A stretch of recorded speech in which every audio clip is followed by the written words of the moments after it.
अस्सलाम वालेकुम। उम्मीद करती हूँ कि आप सब खैरियत से होंगे। तो आज मैं आपके साथ प्यारी प्यारी फिश की रेसिपी शेयर करूंगी जो बहुत मजेदार बनती है और इसे बनाना भी बेहद आसान है। सर्दी का मौसम शुरू होते ही मछली को बहुत से तरीकों से पकाया जाता है। कोई फ्राई फिश खाता है तो कोई इसका सालन बनाकर खाता है। प्यारी प्यारी फिश जो है ये अपने जायके के लिहाज से सबसे ज्यादा मुख्तलिफ है और जायके में बेहद मजेदार बनती है। और सबसे बड़ा इसका फायदा ये है कि इसमें आपका घी या ऑयल ज्यादा इस्तेमाल नहीं होता। 1 किलो मछली आप 1 चम्मच घी में बना सकते हैं। इस रेसिपी को बनाते हुए आप अपना टाइम भी बचा सकते हैं और घी भी बचा सकते हैं। प्यारी प्यारी फिश के इतने बड़े बड़े फायदे, तो चलिए फटाफट से रेसिपी शुरू करते हैं। इसे बनाने के लिए हमने 1 किलो बाम फिश ली है। आप इसकी जगह कोई सी भी मछली ले सकते हैं।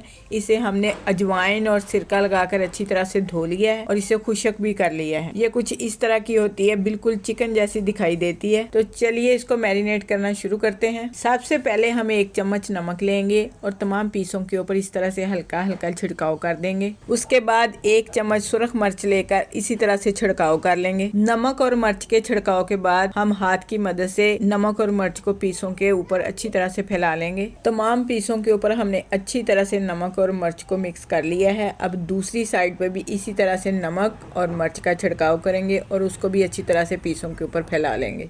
दोनों साइडों से हमने नमक और मिर्च लगाकर अच्छी तरह से मैरिनेशन कर ली है। अब इसे 20 मिनट तक इसी तरह से पड़ा रहने देंगे ताकि मिर्च और नमक जो है पीसों के अंदर अच्छी तरह से जज़ब हो जाए। यहाँ पर मछली को पड़े हुए 20 मिनट हो चुके हैं, तो आप देख सकते हैं कि मसाला जो है मछली के अंदर तक जा चुका है। अब इसकी सेकंड मैरिनेशन शुरू करते हैं। दूसरी मैरिनेशन के लिए हम पेरी पेरी सॉस का इस्तेमाल कर रहे हैं। ये आपको बाजार से बआसानी मिल जाएगी। अगर आप इसे घर में बनाना चाहते हैं तो इसका लिंक डिस्क्रिप्शन बॉक्स में आपको मिल जाएगा। सॉस को बनाकर आप 6 से 7 माह तक फ्रीज कर सकते हैं। ये बिल्कुल खराब नहीं होता। जितनी आप मछली स्पाइसी करना चाहते हैं सॉस उतनी ही ज्यादा आप लगाएं। अगर आप कम स्पाइसी करना चाहते हैं तो आप सॉस कम इस्तेमाल करें। इसी तरह से हम सारे पीसों के ऊपर अच्छी तरह से सॉस लगा लेंगे। अपने टेस्ट के हिसाब से हमने तमाम पीसों को अच्छी तरह से मैरिनेट कर लिया है। अब इसे हम आधा घंटा इसी तरह से रूम टेम्परेचर पर पड़ा रहने देंगे। मछली फ्राई करने के लिए हम नॉन स्टिक पैन इस्तेमाल कर रहे हैं। आप इसकी जगह तवे का इस्तेमाल कर सकते हैं। अब इसमें डालेंगे 1 चम्मच घी और इसको गर्म होने देंगे। मछली को मैरिनेट किए हुए आधा घंटा हो चुका है। अब इस तरह से एक एक पीस पकड़कर तमाम पीस तवे के ऊपर अच्छी तरह से फैला लेंगे। अब हल्की आग पर इन पीसों को पकने देंगे और वक्फे वक्फे से इनकी साइड चेंज करते रहेंगे ताकि पीस जो है जलने ना पाए। इस रेसिपी का सबसे बड़ा फायदा ये है कि आप 1 टेबलस्पून घी में 1 किलो से ज्यादा मछली फ्राई कर सकते हैं और मैंने आपके सामने ही 1 चम्मच घी का इस्तेमाल किया है। तो देखिए तवे के ऊपर अभी भी घी काफी है और इसी घी में हम आसानी के साथ इस मछली को फ्राई कर लेंगे। तो यहाँ आप देख सकते हैं माशाल्लाह से पीस अच्छी तरह से फ्राई हो चुके हैं। इन्हें हमने टोटल 10 मिनट तक हल्की आग पर पका लिया है। ये अंदर से भी अच्छी तरह से पक चुके हैं और अब हम इन्हें प्लेट में निकाल लेते हैं। तो लीजिए बहुत ही मजेदार प्यारी प्यारी फिश बनकर तैयार है। आप इस फिश को गर्मा गर्म नान और रोटी के साथ एंजॉय कर सकते हैं। आप भी इसे जरूर ट्राई करें। इतनी महंगाई में ऑयल की बचत करें और मछली से लुत्फ उठाएं। और सबसे बड़ी बात यह है कि इसको मसाला लगाकर आप 15 से 20 दिन तक फ्रीज कर सकते हैं। ये मछली खराब नहीं होती। अगर आपको ये रेसिपी अच्छी लगे तो इसे लाइक करें, शेयर करें। जो हमारे चैनल पर नए हैं वो सब्सक्राइब जरूर करें। अपना बहुत सा ख्याल रखें, हमें दुआओं में याद रखें। अल्लाह हाफिज।